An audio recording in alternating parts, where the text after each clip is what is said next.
O ano 2022 certamente vai ficar marcado pelo resultado das eleições e o que aconteceu após esses resultados. A gente sabe agora com quem a gente estava lidando e o nível em que as pessoas que estavam numa espécie de culto se materializaram nas ruas e ocuparam a frente dos quartéis. Mas o que é um culto? Como é que eles se configuram e eles se caracterizam? E que tipo de culto seria esse? Esse vídeo é para a gente falar sobre o chamado culto patriota. Não conhece este canal? Eu sou o Ed, esse canal é Altas Teses. Aqui a gente fala sobre religião, religiosidade, cultura e também representação cultural, tudo também a partir da ótica da ciência da religião, que não é teologia. Beleza? Vamos lá, segura no caminhão e vem comigo.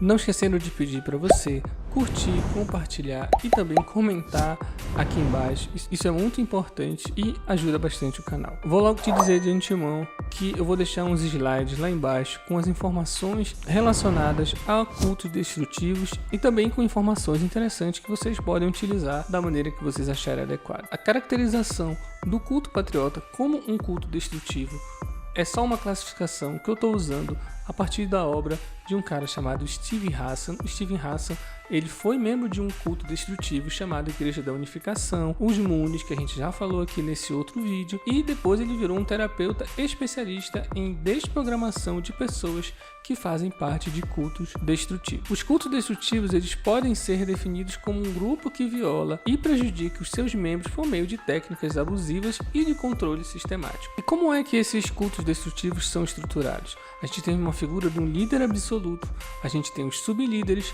a gente tem um corpo de devotos e os chamados membros classificados. Não há uma definição muito clara na obra do Hassan sobre quem são, que forma essas categorias aparecem dentro de uma estrutura, mas o interessante é entender que um culto destrutivo, ele funciona como uma pirâmide, o líder absoluto e o restante seguindo as normas que esse líder vai estabelecendo para o funcionamento do grupo. Ao redor desta pirâmide a gente tem os chamados membros marginais. Os membros marginais são aqueles que de alguma forma estão sob influência dessa estrutura piramidal. Os membros classificados eu consigo entender como aqueles que estão dentro da estrutura, que participam de alguma forma da organização das atividades do grupo e eles são a base dessa pirâmide. E quais são os tipos de grupos? Os religiosos são aqueles que a gente entende que usam um dogma religioso, livros sagrados, espiritualidade e há uma forte justificativa para ações pautadas pela espiritualidade. E aqui a gente não vai especificar de um grupo apenas, mas de qualquer outro grupo que é estruturado dessa maneira. O outro grupo é o político,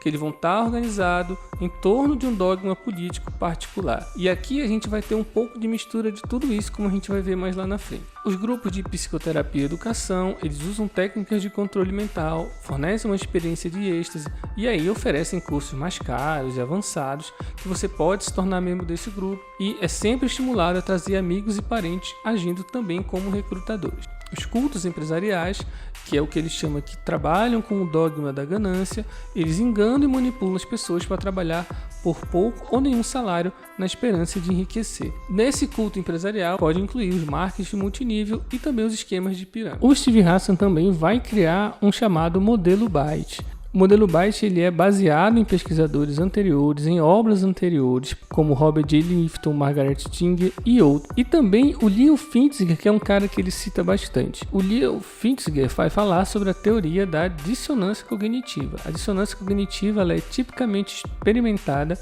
como estresse psicológico quando as pessoas participam de uma ação que vai contra uma ou mais dessas crenças. E ele dá 3 características que a gente precisa observar: o comportamento, a informação e o pensamento. O Steven Hassan ele vai adicionar o controle da emoção, daí o seu modelo Byte. Uma outra coisa bem interessante que ele aponta para a gente é o chamado contínuo de influência, porque a gente pode verificar de que maneira indivíduos, líderes e organizações estão posicionadas dentro do que seria ali a psicologia da influência de determinado tipo de ideia, seja para um lado construtivo, mais saudável, e para o lado destrutivo, doentio. Um outro ponto interessante da obra é a chamada psicologia do culto. Aqui ele vai caracterizar a partir daquelas referências lá que eu falei para vocês, o que seria comum entre membros de culto. A doutrina ela é vista como uma realidade a partir de afirmações universais, que são incontestáveis. afirmam a realidade como dividida de maneira maniqueísta, né? Preto e branco, bem versus mal, não há espaço para pluralismo,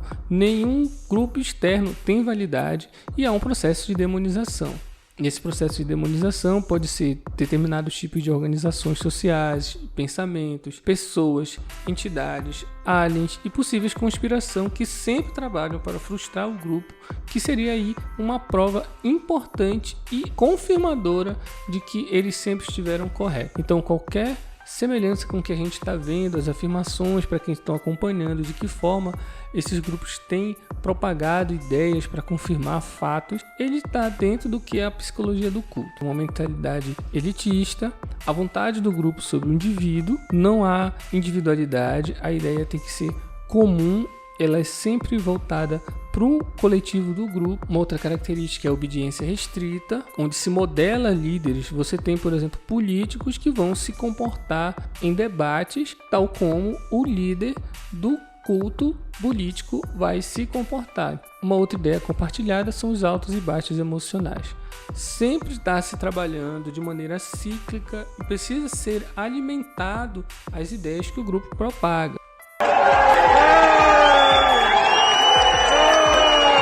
Daí ficar mandando mensagens e inventando notícias sobre aquilo que o grupo defende ter sido alcançado. E isso, a ferramenta da internet, das redes sociais, elas funcionam de maneira muito eficaz. A partir do momento que a gente passa a entender que sim, a gente está toda hora sob influência das informações que chegam pelas redes sociais e pelos nossos celulares. Uma outra característica de cultos destrutivos é não haver saída. Não há vida fora do culto. E quem está fora não tem direito de existir.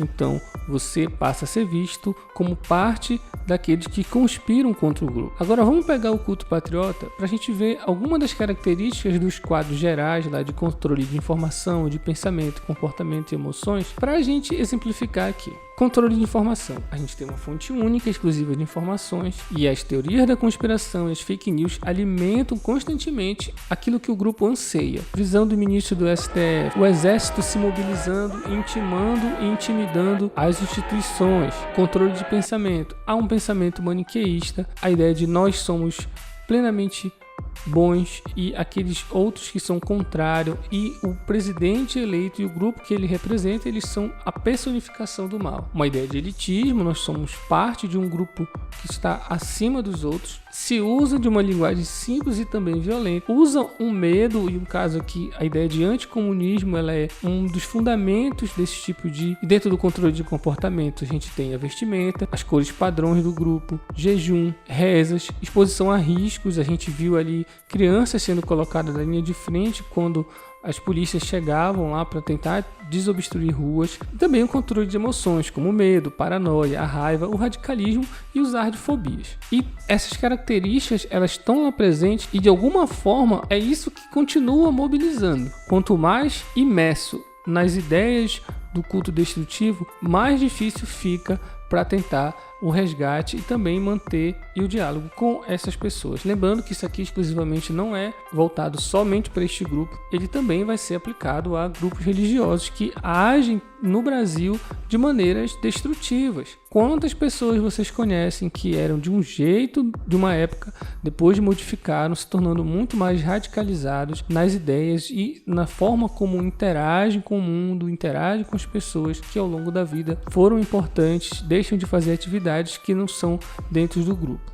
O estudo de cultos também ele compôs durante um tempo os grupos comunistas, os partidos de esquerda, que eram para analisar estes grupos como cultos e seitas políticas. Qualquer um de nós está suscetível a cair num grupo desse, a se tornar radicalizado nas ideias. Então hoje a gente viu cada vez mais o discurso radicalizado de pessoas do nosso cotidiano, eles tomarem conta das conversas e o diálogo se tornar impossível. Você não vai conseguir dialogar com a pessoa quando ela já está radicalizada dentro destes controles de informação, de pensamento, de comportamento e das emoções. Beleza? Eu acho que dá para voltar ainda nesse assunto aqui. E é isso. Não esquece de curtir, compartilhar e falou! Se você gostou, curta, compartilha e se inscreve.